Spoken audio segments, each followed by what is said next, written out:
ایک فقیر تھا، ملنگ درویش، اللہ کا بندہ. اس کی عادت یہ تھی کہ اپنے ڈیرے پہ آنے والوں کو کھلاتا، ان کو پلاتا، ان کی ضروریات کا خیال رکھتا، لیکن کو مالی آسودگیاں نہیں تھی. ہوتا یہ تھا کہ بعض اوقات لوگ آتے تو ادھار لے کر کے وہ لوگوں کو کھلا دیتا. خیر، چونکہ فقیر کا مزاج یہ ہوتا ہے کہ لوگ آئیں اس کے ڈیرے سے کھائیں.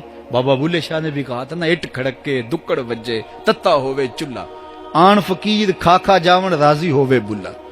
یہ فقیروں کا مزاج ہے. تو جو بھی آتا اس کے ڈیرے سے کھاتا اور وہ ادھار اٹھا اٹھا کے لوگوں کی ضروریات کو پورا کرتے رہتے. وقت آخر آ گیا، جن لوگوں نے ادھار دیا تھا وہ سارے تقاضا کرنے آ گئے.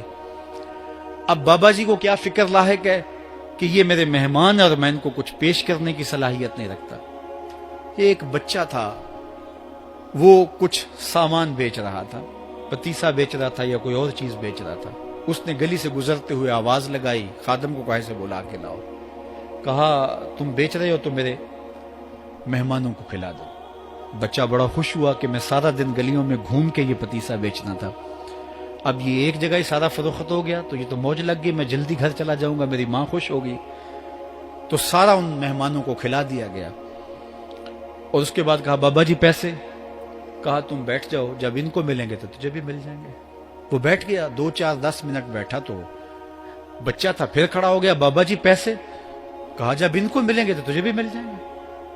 پھر آدھا گھنٹہ گزرا تو پھر اس نے کہا بابا جی پیسے، میری ماں میرا انتظار کر رہی ہے، ہمارے گھر کا چولہا اسی سے جلتا ہے، میں یہ پیسے لے کر جاؤں گا اور میری ماں کوئی ہنڈیا خریدے گی اور ہم شام کا گھر کا کوئی سلسلہ کریں گے. کہا بیٹا جب ان کو ملے گا تو تجھے بھی مل جائے گا. بچے نے رونا شروع کر دیا. یتیم بچہ تھا، اس کا سارا آسرا یہی تھا. اس نے رونا شروع کر دیا. جب بچہ رویا اللہ کی رحمت کو جوش آیا. کوئی مرید نذرانہ لے کے ان بزرگوں کے پاس آیا اور اشرفیوں کی بھری ہوئی تھیلی پیش کی. وہ اتنے پیسے تھے کہ اس بچے کو بھی دیے، جتنے لوگ آئے تھے سب کا قرض چکایا. کہا جاؤ گھروں کو. تو سب نے کہا بابا جی ہم صبح سے بیٹھے ہوئے تھے تو یہ نذرانہ دینے والا صبح سے نہیں آیا تو اب کیسے آ گیا.